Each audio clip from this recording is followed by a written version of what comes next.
Testing, testing, testing, testing.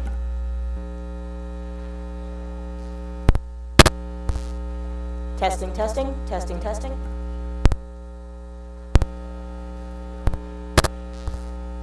Testing, testing, testing, testing.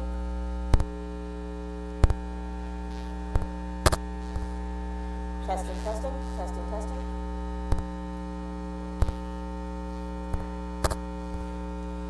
Testing, testing, testing, testing. Testing, testing, testing, testing.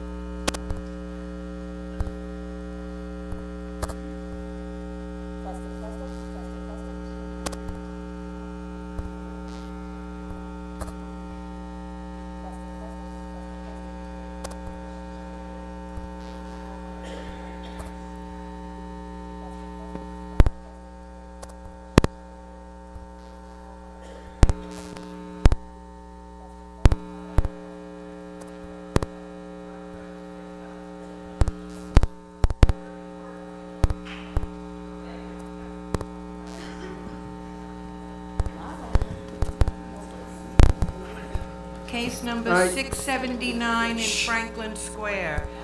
Robert J. and Jamie B. Case number 679 in Franklin Square. Variance is side yards aggregate, construct second story addition and roof over existing porch, both attached to dwelling, also known as 1020 Mosavin Avenue, and roof over existing porch, both attached to dwelling, also known as 1020 Mosavin Avenue. Diana Laspisa with Morano Expediting Services, 2938 Hempstead Turnpike, Suite 212, Levittown, New York, 11756. Good morning, Chairman, members of the board. Turnpike, I'm here on behalf of the property owners, Robert and Jamie Stojanowski, and we're requesting permission to construct the second addition and front covered porch, which requires relief from the following. Minimum side yard setback from 5 foot required to 4.1 foot, which is a 16% relaxation. An aggregate side yard setback relief from 15 feet to 13.3 feet, which is a 12% relaxation. Correct. So I presume that means all of it is already within, it's above the existing footprint. Correct. So did the first story of this structure already maintain a 4.1 and a 13.3? Correct. Okay. Correct. So did the first story of this structure already? Is there a reason you don't need, the chairman mentioned a front yard setback? I just can't read out the number. Is there a reason you don't need, the chairman mentioned a front yard in the area? Yeah. I just can't read out the number. Is there a reason you don't need, the chairman mentioned a front yard in the area? 20.5 was the average, and we're proposing 20.5. Why does it look like less than that? 15.6 to the front, is that a front portico? Yes, it's just a front portico, that's not part of the second story. 15.6 to the front, is that a front portico?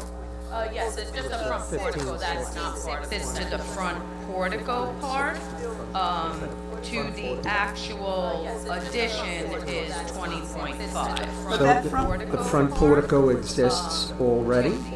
The front portico, so I have some pictures. I mean, I'm kind of getting. So the front portico exists So I do already? have some photographs of the existing dwelling that I'll submit up to the board. I might as well, just for the purpose of getting everything done now, I will submit some photographs of some other homes on Moosin Pond Street. You, Front portico is one floor, one story or two, The front portico is just one story, it's just a decorative front. but it's hatched on ours, that's why we're confused. You know what, it's hard to, so where you have the X's hatched is the second story. Okay, But then the, underneath that, just the one crosshatch line, I don't know how to, differentiate, that's the portico part. that says proposed front covered porch. What part of that exists already? So just the portico. That says proposed front, is the portico enclosed?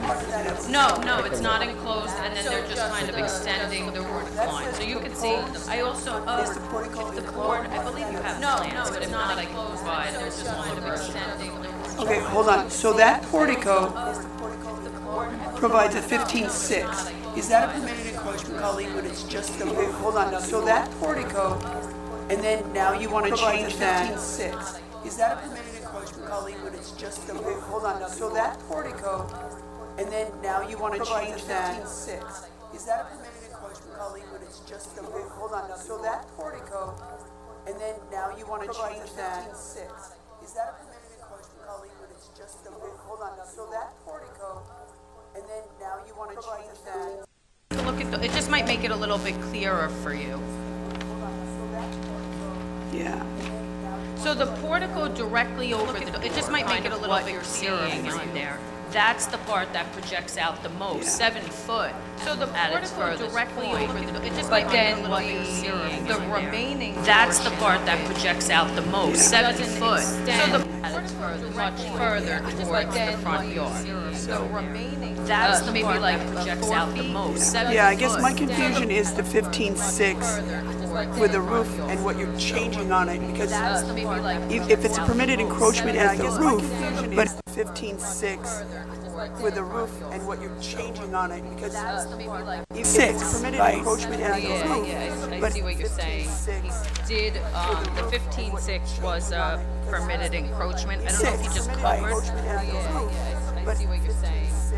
Did, oh, okay. 15.6 was a permitted encroachment? I don't know if you just covered. I see what you're saying. Did, oh, okay. 15.6 was a permitted encroachment? I don't know if you just covered. I see what you're saying. audio problem they're fixing.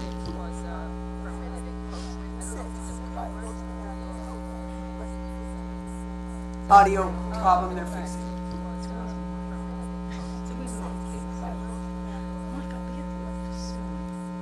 Audio problem they're fixing.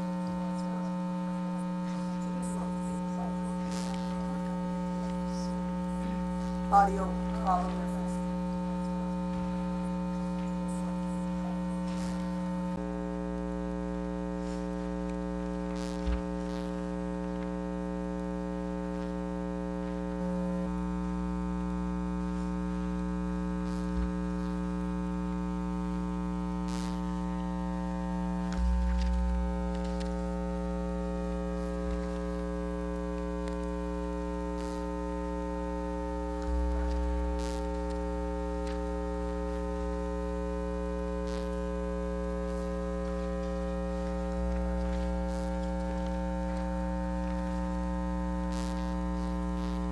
Test, test, test, test.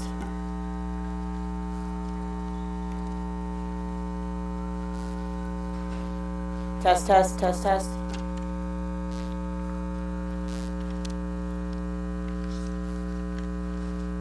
Test, test, test, test.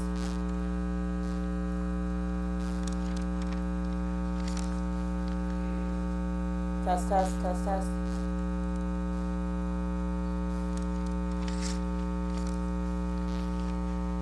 Test, test, test, test.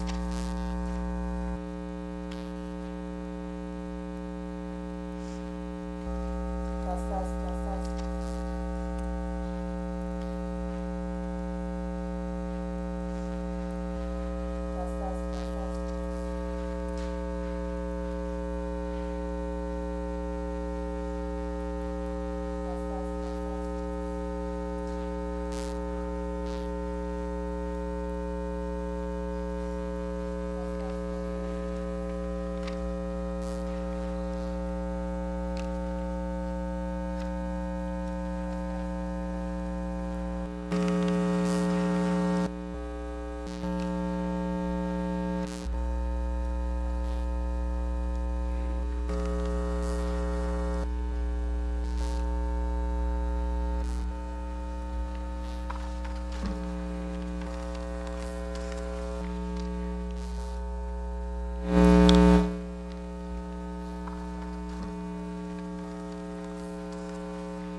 Testing, testing, testing, testing.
All right.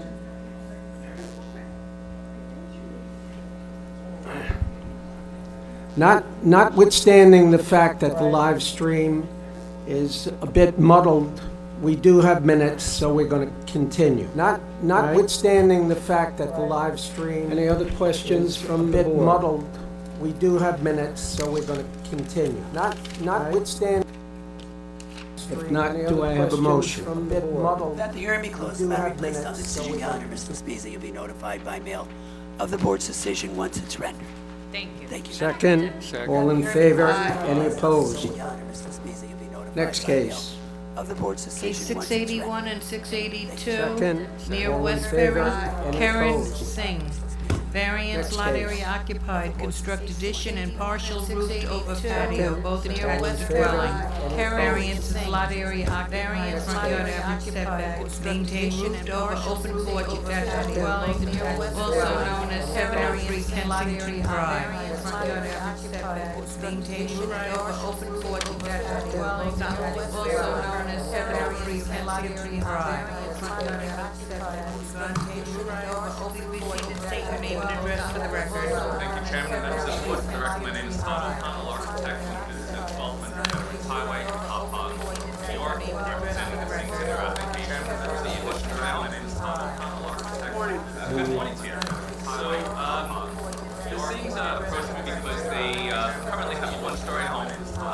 They have a large family, and their mom's going to be moving in with them, so they need a little bit more space to make the house a little they have larger, specifically another bedroom and a larger kitchen area with them. They're mainly more space to make the house. The house is a one-story home. They convert to another bedroom and a larger kitchen. Keep it a one-story home. They love that one-story living. The house is a one-story and especially works for their mom as well. Unfortunately, there's a couple variances that we would need in order to especially this home as well. Unfortunately, we're here before you to request a lot coverage variance. The total coverage is 35.1, but if I can break that down, that is 28.4% of enclosed living space. The remaining 6.57% is for open porch. That nothing enclosed, just open exterior, maintaining 6.7%. None of which is to be enclosed. And you would accept a condition? Absolutely. I did speak with them about that prior to the hearing. And none of which is to be enclosed. And you would accept a condition? You're in a B zone? Absolutely. Yes, that's correct. And we're also here because of front yard variance. You're in a B zone? Yes, that's correct. Part of the total. And we're also here in there because of multiple years, even prior You're in a to B zone? my client has part of the and we're also here in there because of the application. So what is, That's you're in the a B zone? What is the average setback? we're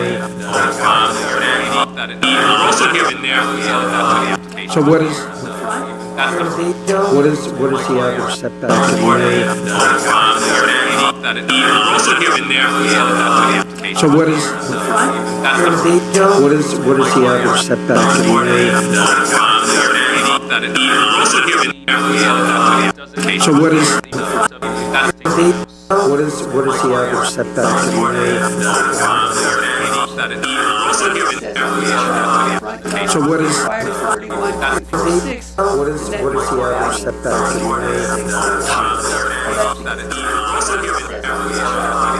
So what is, Required is 31.46. what is the average setback?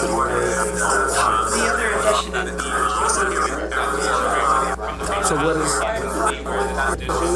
what is, what is the average setback? So, Mr. O'Connell, for purposes of the condition that portions of the exceed the 28.4. So, Mr. O'Connell, for purposes of the condition that can you just tell me what those pieces are so it can be articulated? What the 28.4% is the enclosed area that articulates the existing house. I want to tell me what those pieces are so it can be articulated. What's not would be the rear patio, the rear covered patio, Wait, rear patio and rear covered patio, or are you restating it? both together, and the front covered porch. Front covered porch. And those are all the pieces that comprise the lot area occupied over 28.4%? That's correct. 6.7% is what that occupies. Great.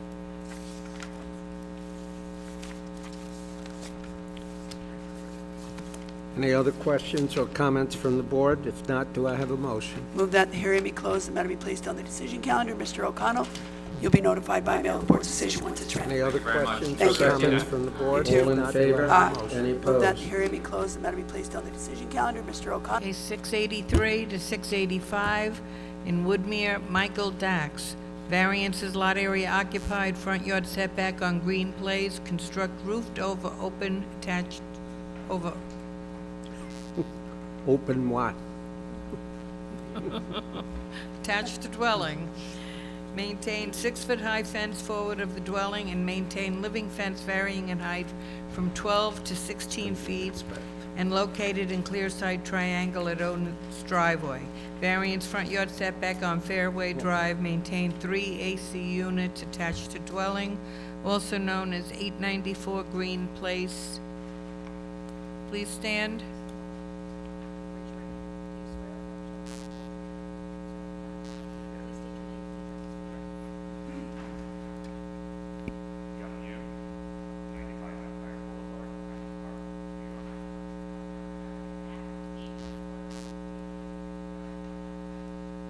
Michael Dax, 894 Green Place, Woodmere, New York, 11598.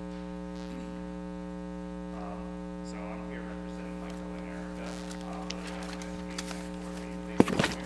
The property is 12,185 square feet. It's a corner lot in Residence B.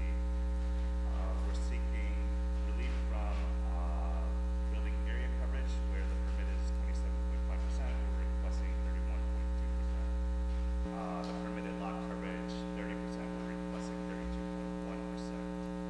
We're also requesting relief from the front yard setback for a corner lot. Can you stop for a second? What zone are you in? B. Why did you say 30 on the lot area occupied? That usually goes with the decking, right? I'm sorry, well, the lot coverage, the building area coverage is 27.5%. The lot coverage with the deck is 30%. Depending on the deck, right? Right. What's the height of the deck? The bottom of the deck, the floor of the deck. So we're not here for the deck because You're here for lot coverage, though. And to know which applicable standard, I need to know the height of the deck. so they don't have that, they just have patio on the patio, on the ground. Yes. So really, we're talking about 27.5%. Okay, keep going.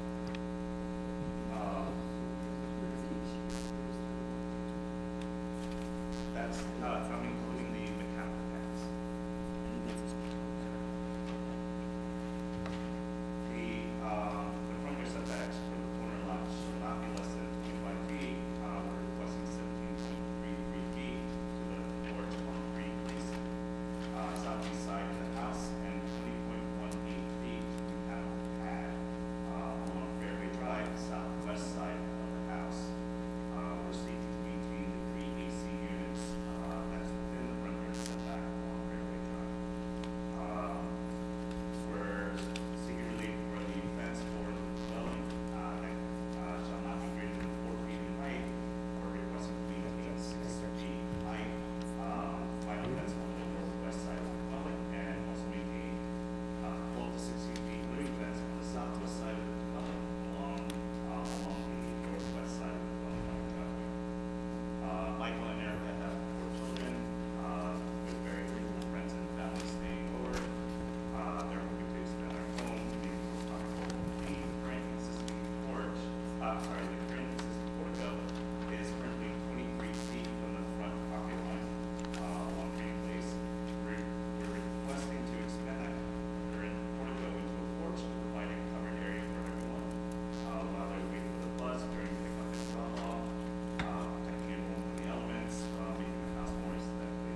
Did that need a variance?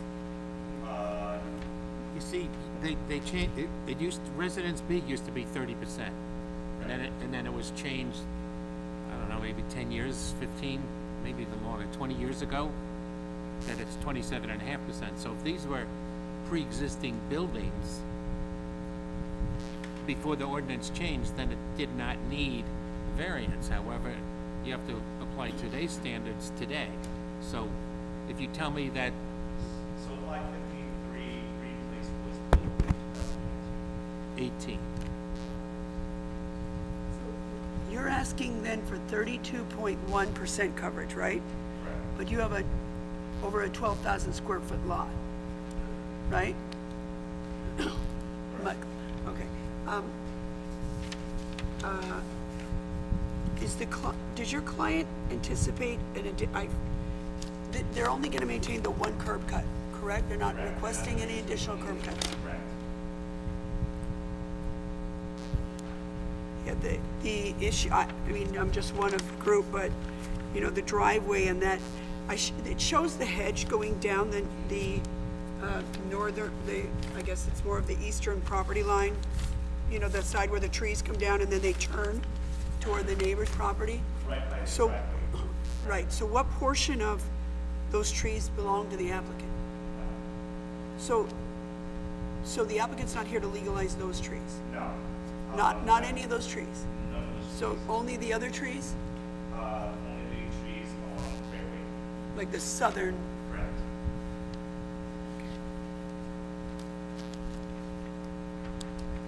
And in our plans, it does say that the trees along the driveway, that are approximately inches from so wait, does your client then have a fence there?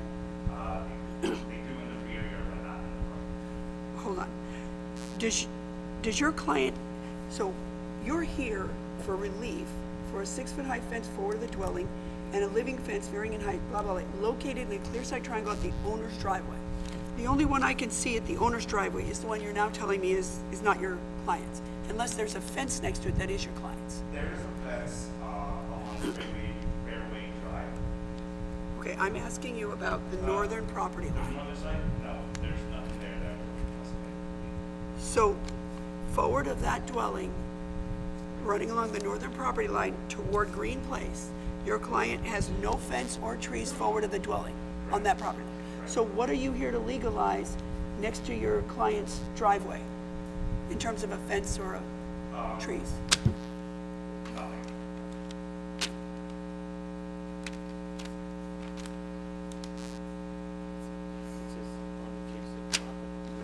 No, he's claiming that he has nothing here that belongs to his client to legalize, but we have before us legalizing a fence next to the neighbor's, next to the owner's driveway.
Unless there's something that we're missing, I don't see, I have on my calendar a request to legalize a living fence and a fence next to the applicant's driveway.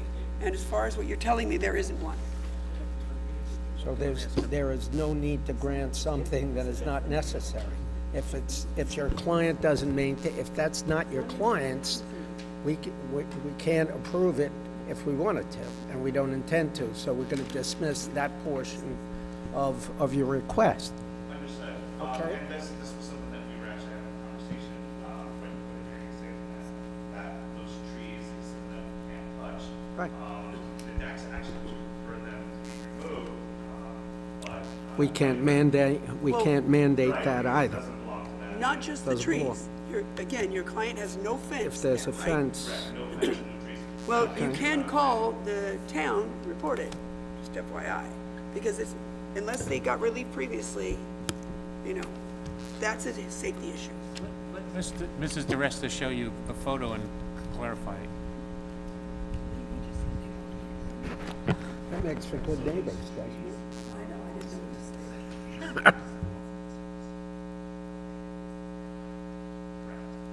There's no fence on that side. Now this fence and these trees are on the southwest side. That's yours, correct? That needs to be legalized. Those are yours, correct?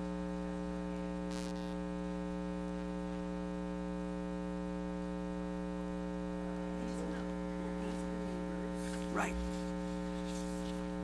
So the entirety of case 684, let's see, 683, blah, blah, blah.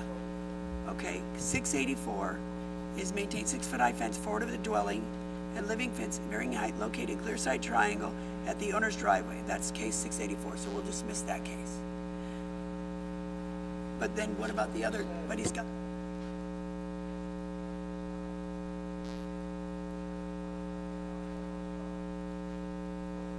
we're gonna have to inspect it. What's the height? So that sentence relates to the trees on the northern property line, which we're gonna dismiss because they're not yours, they're not before us. We still have trees on the other side. Correct, and Yeah, I know what's there, it's just a matter of. Right, this is not, I understand. The thing is, these are not theirs, nor is any fence right there theirs, and we have a case that addresses that, so we're dismissing that case. Now we just have to deal with what this is. So, because we don't seem to have the other trees on our calendar. He verified that this is his fence. Hold on. Dawn, Mrs. He said DeResta that's his fence? showed you this picture. that picture is on the southwest side of the road. Okay. Whose shrubs are they? The trees. Yeah, the tree. The trees and the fence belong Oh, that's fine, hold on. To who? to the decks, the owners. And that's 30, that's, hold on. And whose driveway is Oh, that? 13, that's the neighbors. Okay. But, so we don't have that, those trees before us. Yeah.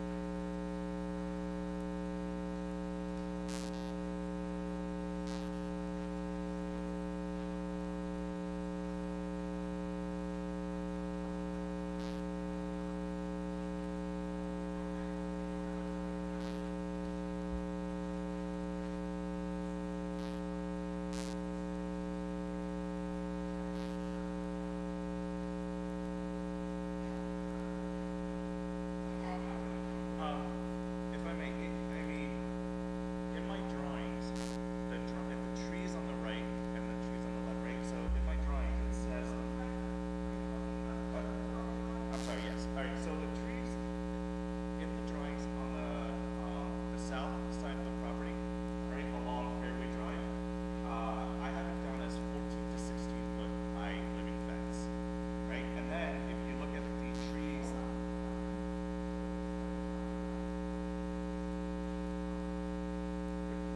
Right, and then the trees on the north side, on Green Place that belongs to the adjacent neighbor, I have down as 12 to 14 feet trees, right? And the denial letter said that the trees were 12 and 16, and it seemed like they were including. Well, I understand, yeah, I get that. But the problem is, I know, but that was on our calendar. Amend it.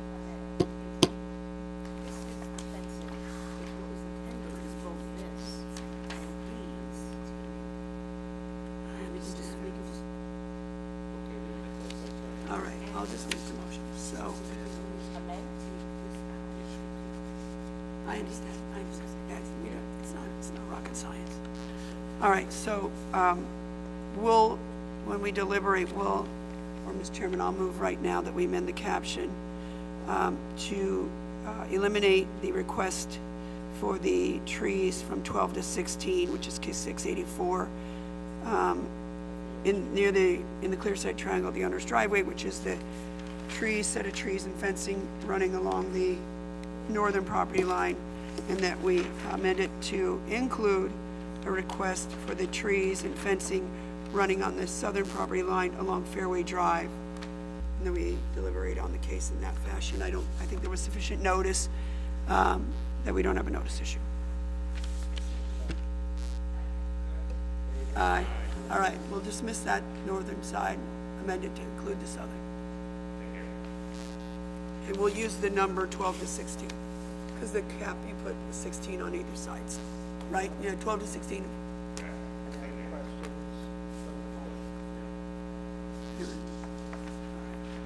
Mr. Chairman, I would just move that the hearing be closed, that the matter be placed on the decision calendar.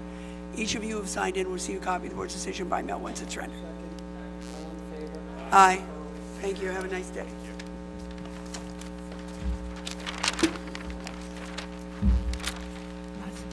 That's why I started drawing. Okay, 686 and 687 in Merrick, Mark Silverman. Variances: lot area occupied, side yard, rear yard, maintain detached garage.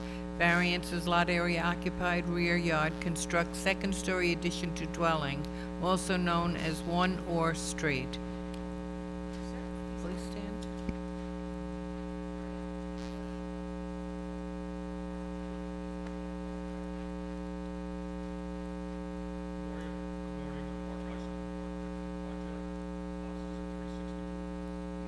Please speak into the microphone. Yeah, it's not.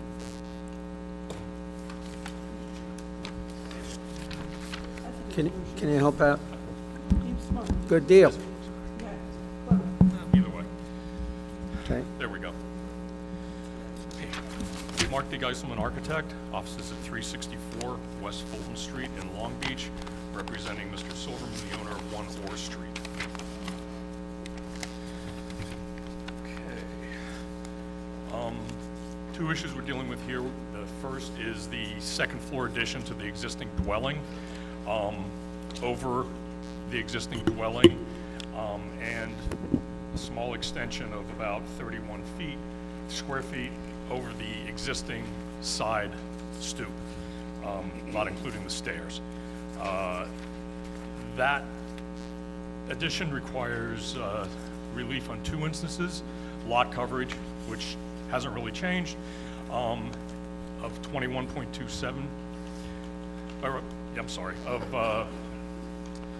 34.3%, which is 14.9% over the allowed 25%, and a rear yard setback of 21.27 feet, where there's 25 feet required.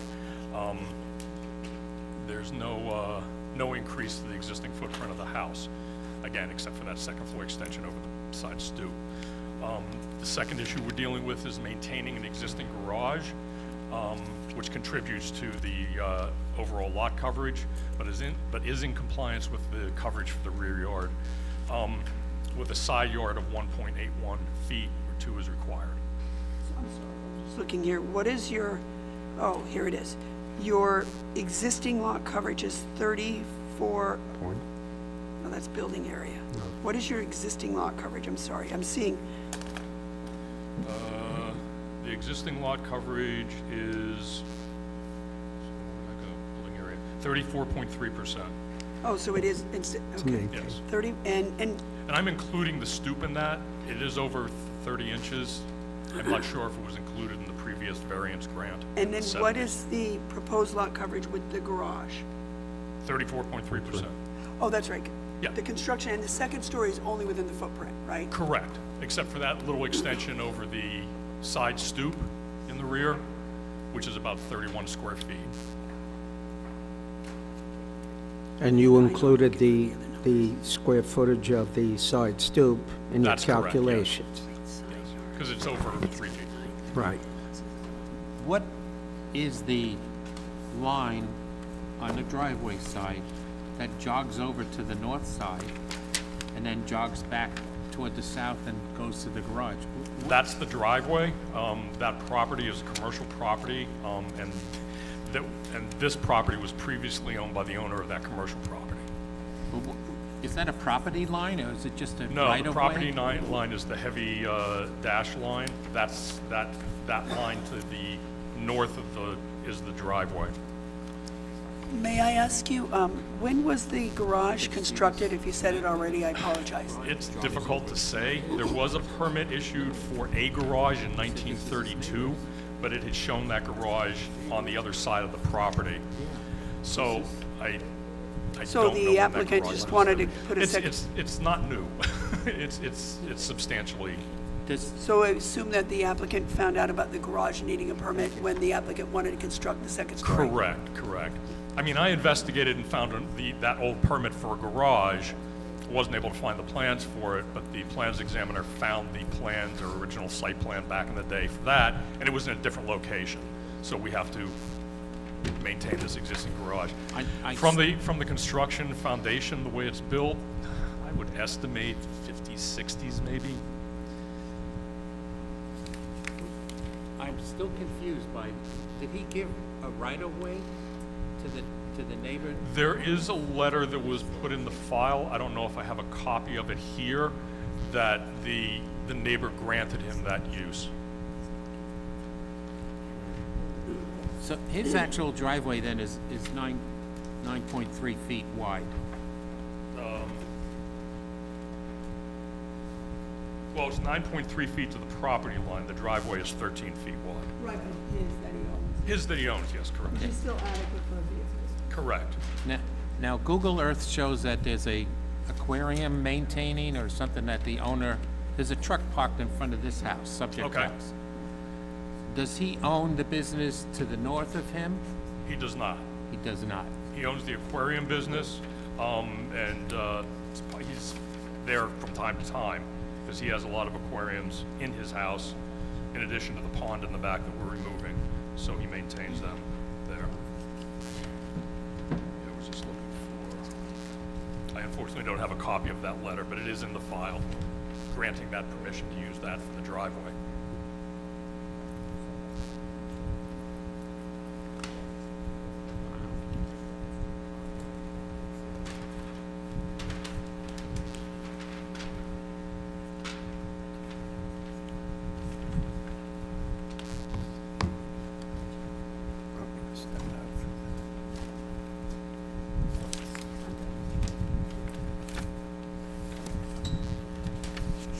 Are there any other questions from the board?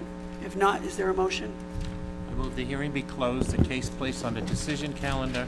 When the board renders its decision, you will receive a written notice. Second, all in favor? Thank you. Thank you.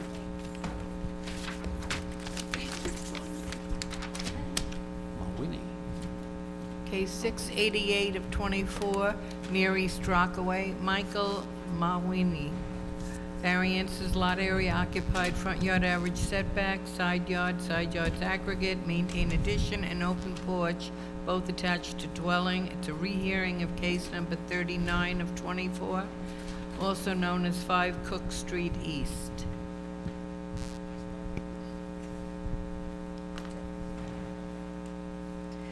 Tina Pangallo, 549 Hempstead Turnpike, West Hempstead, New York, 11552. Good morning. Good morning, Ms. Board. Mangallo. I'm representing Michael Mulvaney of 5 Cook Street East in East Rockaway. We're requesting a variance to maintain a one-story rear addition that exceeds the lot coverage allowed. Would you and just is- remind us for the record why it's a rehearing? Okay, so originally, our lot coverage of 57.7 was denied. It was a deck, a shed, a front porch, and this addition that has the boiler room. So what we're requesting now is to remove the deck and the shed and bring the lot coverage down to 43.4%. The house is on a 20 by 100 lot, so we're on a very small lot. The side yard setback for the original house is 1.91 and 0.97, making the aggregate of the original house 2.94. The side yard required for the addition is 5 feet, and the side yard provided is 1.91 feet. The side yard aggregate required is 15 feet, and the aggregate provided is 2.0. That, where's the 1.91? That's a utility, a boiler room or something like It's a boiler room. That's the thing. It's a 4.6 by 5.4 boiler room. And after Sandy, the homeowner had to file the permits for the plumbing and the boiler. He spent $4,000 to get all his plumbing permits done and his gas and that boiler approved. I have that. So you're here. explaining the hardship to Exactly, remove that now. and to relocate this now boiler into the home would cause great financial hardship. What are the documents you've just submitted, Ms. Pangalo? That's a certificate of approval for the gas, for the boiler and the hot water heater. Okay, we'll see. And the fact that he paid the plumber $4,000 Okay, we'll accept those to in get evidence. everything to code. And Mr. Mulaney purchased the home with all these structures. So it's not anything that was self-imposed. He's spoken to the neighbors, and they said that it's probably been there for well over 50 years. The house had no heat when it was built. And removing the deck and the shed brings us to the 43.4. We'd like to keep the front porch that violates the front yard setback of 21.77 feet. What does it maintain? 8.8. And if you look at the radius map, it's in line with all the other houses, but the house next to him has a 52 front setback, so it kind of brings the front yard setback to that 21.77. Case 22/18 granted a front yard variance of 5.1 for 62 East Boulevard, which is on the corner of East Boulevard and Cook Street. And also case 13423 granted a variance at 18 North Boulevard for a proposed 3-story dwelling with lot coverage of 49.7% and a front yard setback on North Boulevard at 5 feet and Ram Boulevard at 4 feet. And I do have copies of those decisions and plot plans, if you want to take a look at those. Yes. So based on the fact that he removes those structures and we've lowered our lot coverage, we're respectfully asking the board if we can maintain these 2 structures now.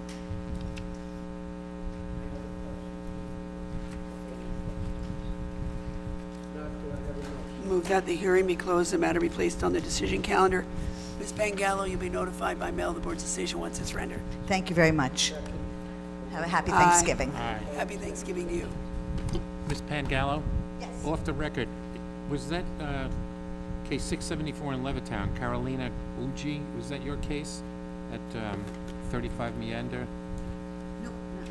Thank you. Thank you. Case 689-24 near Valley Stream, Giddy and Brian Cohn.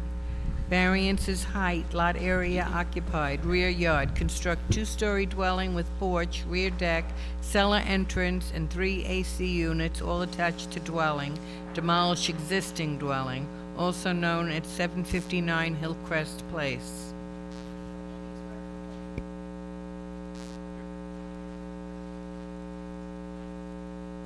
Gregory Mindel, 531 Lime Rock Road, Lakeville, Connecticut, 06039.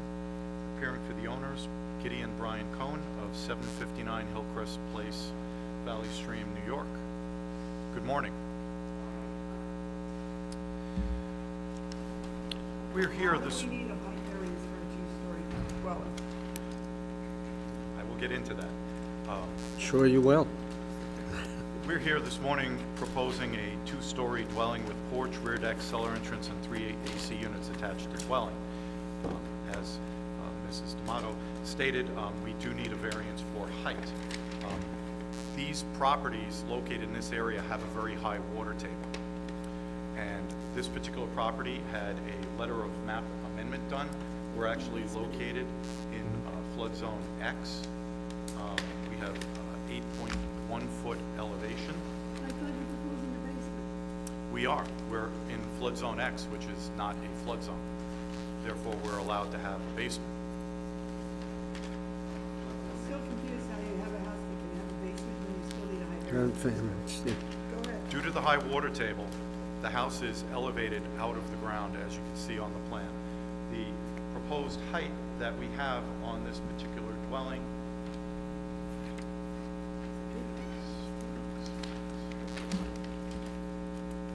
is 32 feet 9 inches.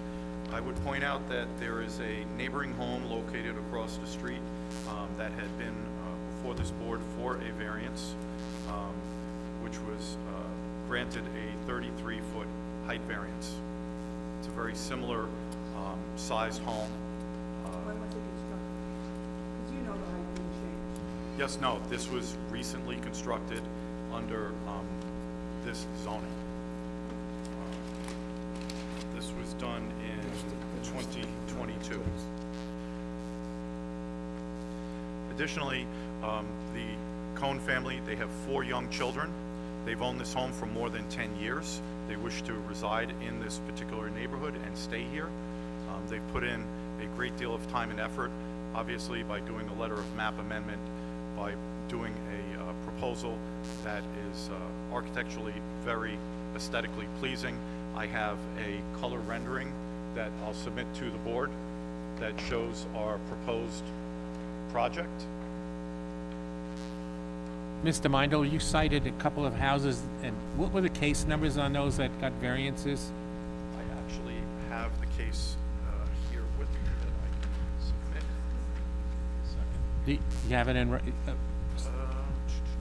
if you have a document that supports Yep. that, please submit that. 1 second. The neighboring home was case 20-9080. That was variances for height, front yard average setback, lot area occupied, rear yard, construct 2-story, and covered porch to dwelling. You're gonna submit that. I actually brought copies of those plans with me as well, if you would like to see those. If you have it, And that was 748 Hillcrest Place, which is across the street.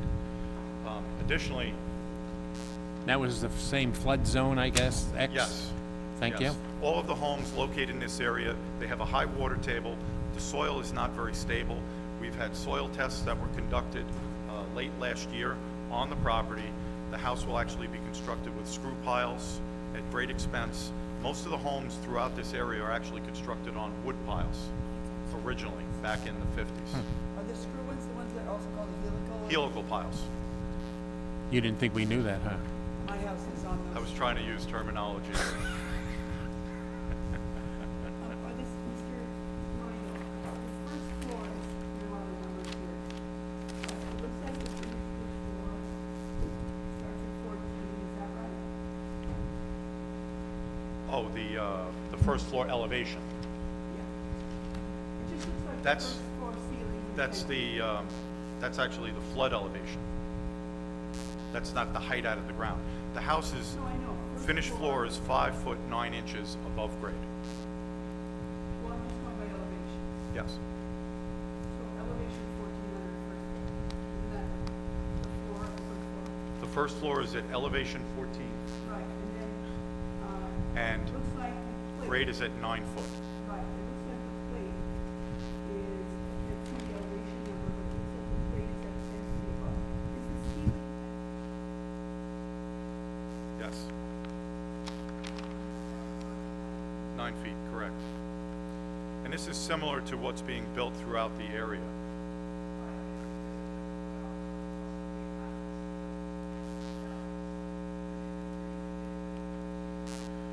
Our request is actually less intrusive than the neighboring variance that was approved across the street. We're actually lower in height. We comply with the front yard setback. We have a 26-foot front yard setback. We comply with the average. The neighboring home across the street required a front yard variance for 748 Hillcrest. And that particular house maintains a 20-foot front yard setback. We may propose to maintain a 26-foot front yard setback.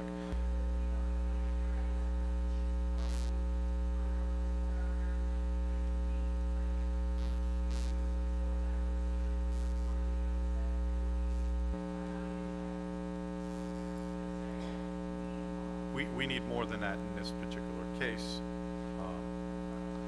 Our height proposed is 32 feet 9 inches.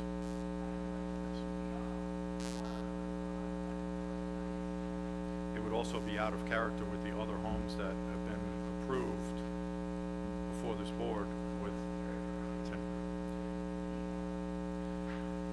Additionally, the homeowners have 4 young children. As I stated, they propose 4 bedrooms on the second floor with a master bedroom.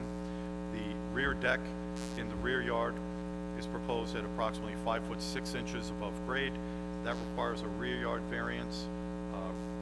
Proposed is 11.9 feet, whereas we'd be required to maintain a 15-foot rear setback. The deck is for religious uses, as was similar in the prior case. The family wishes to be able to entertain during holy days. They are not able to do so in the current dwelling. We propose a dining room that can seat about 12 as an example, whereas the home that was approved across the street seats 20 or 22 people. So we have different needs. We're trying to be closer into compliance as possible at this point. The proposed building coverage is 39.9%. That is the same as the neighboring home across the street that was approved. I have consents that I'll submit to the board. What's the lot area occupied before the demo and rebuild? I do not have that number. We have 11 consents from neighbors located within the radius map, stating they have no objection to our proposal.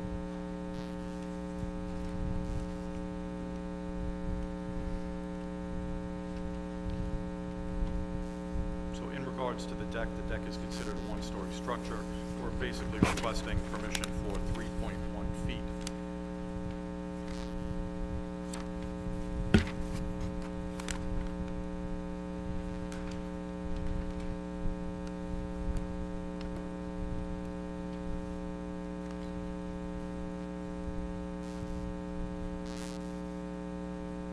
So you wrote on your plan 32 feet 9 inches from Crowner Road, and it's BZA compliant?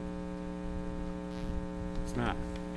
No, it says BZA, Oh, okay. meaning it requires board of zoning. I misread it. Thank you. approval. We do that zoning analysis to try to make it simplified I understand. for clarity.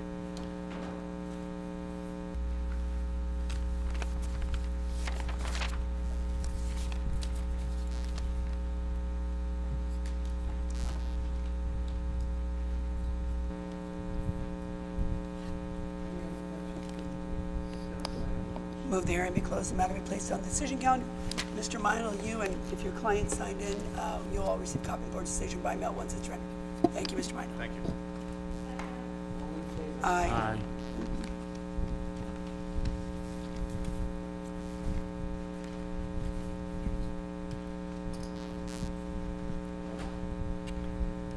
Case 690 of 24 Point Lookout, Christopher Connolly. Variances, lot area occupied, front yard average setback, side yards aggregate, rear yard. Construct 3-story dwelling with second and third floor decks, roof deck and 2 AC units on platform attached to dwelling, also known as 6 Freeport Avenue.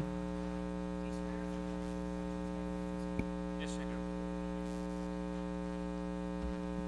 do. Good morning, my name is Dean Katsoupas. My address is 121 Newbridge Road, Hicksville, New York, 11801.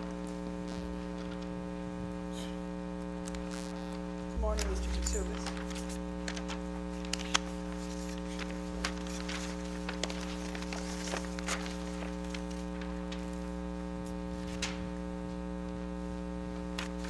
Good morning, members of the board. I'm here today on behalf of Mr. and Mrs. Christopher and Joy Connolly. They're the owners of the property located at 6 Freeport Avenue in Point Lookout. They recently inherited the house, or recently purchased it from a family member. And it's a rather old house. It's a 1933 construction.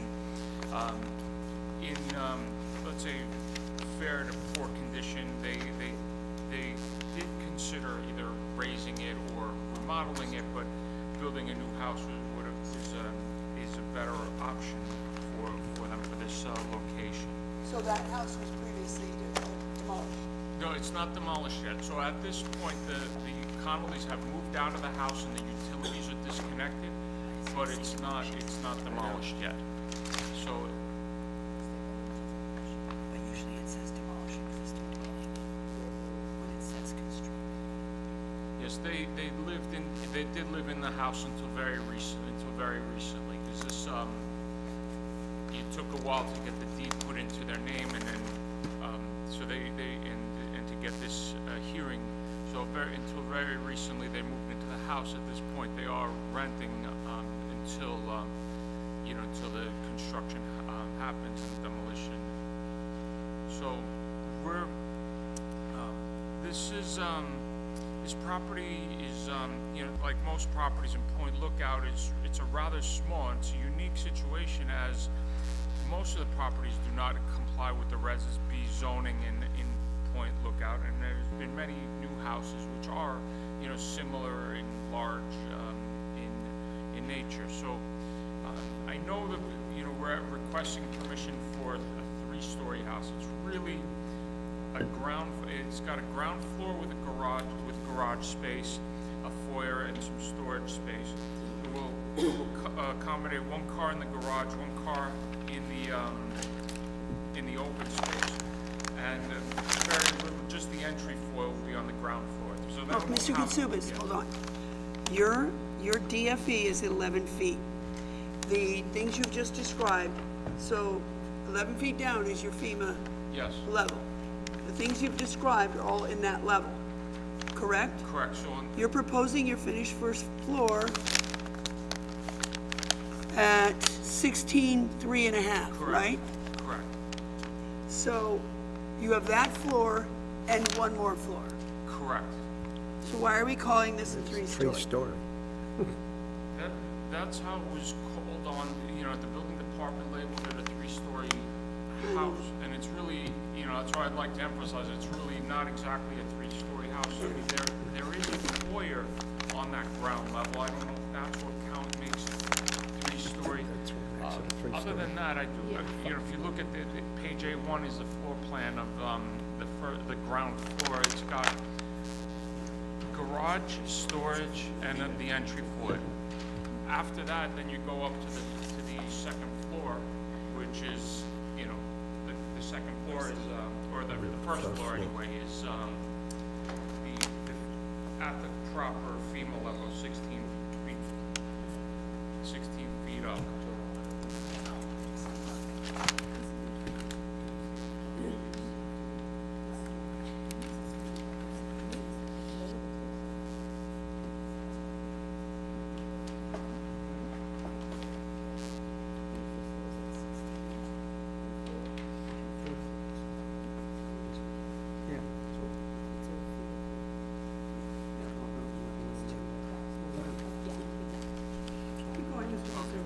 So, just, I'm not sure where you were going with this, but from what I understand, we don't need a height variance. I know that the town. That's correct. Right. That's my understanding. You're at 39 and change, elevation 39 and change, and you have 11 DFE, so you can go to 41. There will be, let's just say the second and third floors, which really the first and second are 2 full floors. They're about 1,200 and 1,242 square feet each. And then let's see if you want to call it the roof, the rear portion of the roof is a roof deck, just the rear portion. Let's go through it. And that's just that's the flat portion of the upper level. Yeah, Let's go through the numbers, Mr. Katsubas. What's your lot area? Okay, so the lot area is 2,100 square feet. It's rather small No, lot. no, Okay, so- percentages. All right, so the lot area occupied, required 27.5, proposed 64.4. Yes, but that is, that, a portion of that is there's 110 square feet of decks in the front. Which represents what percentage of the lot So area? the decks are 5.2%, and the house would be 59.1%.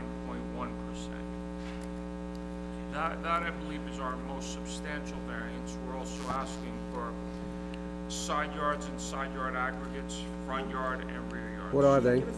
Okay, so for the side yards on the north, we're asking for 3 feet. On the south, we're asking for 5 feet.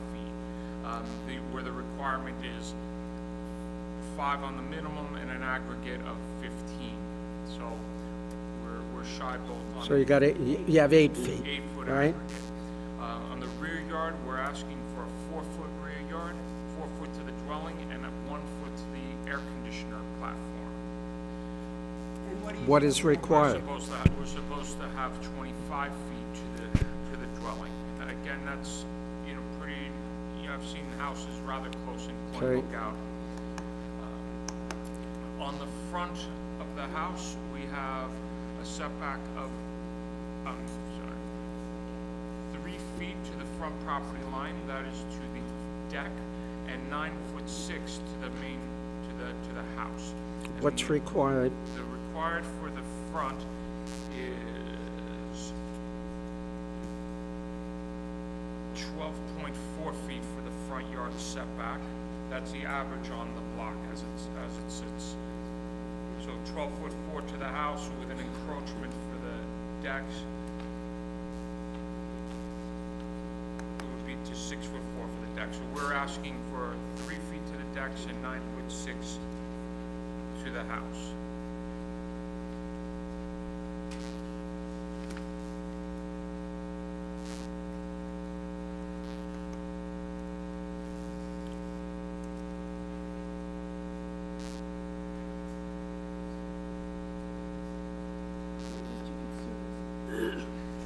Oh, hold on.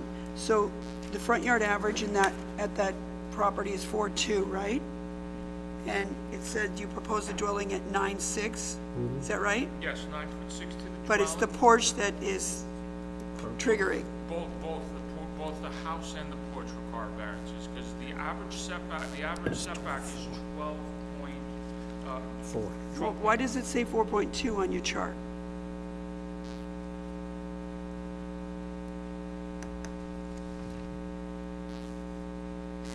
Average front yard setback within 200 feet is 4.2. I'm looking at the survey, which says the average setback is 12 point. Well, I'm looking at your plot plan, which I That may assume be- incorporated the survey's numbers. Yeah, that may have taken account for other people's porches. Maybe that's, I can't say. No, what this that- is quite clear. Average front, this needs to be corrected.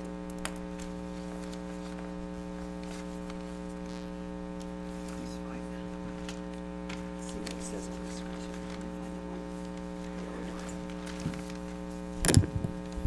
It has it wrong.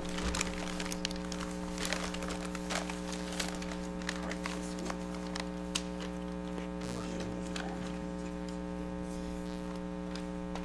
This was designed by George Bella, architect.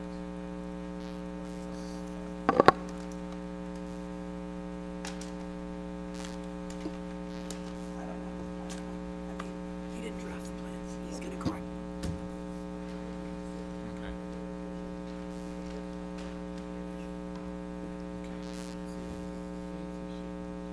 I think I have to check these numbers No. before I just agree to. Hold on, Mr. Kutsubis, you didn't draft those plans, did you? Yes, I would rather confirm with the architect and the surveyor what's right and what's wrong before I start changing. Because if it's 4.2, then the house at 9.3 doesn't need a variance, but the other one at 3, the porch would. Did the house get Yeah, rejected? I prefer, I do see conflicting information here between the survey and the plan, so I would rather check with both to see which one's correct before I make. It doesn't say whether it's from the porch, it doesn't say whether the house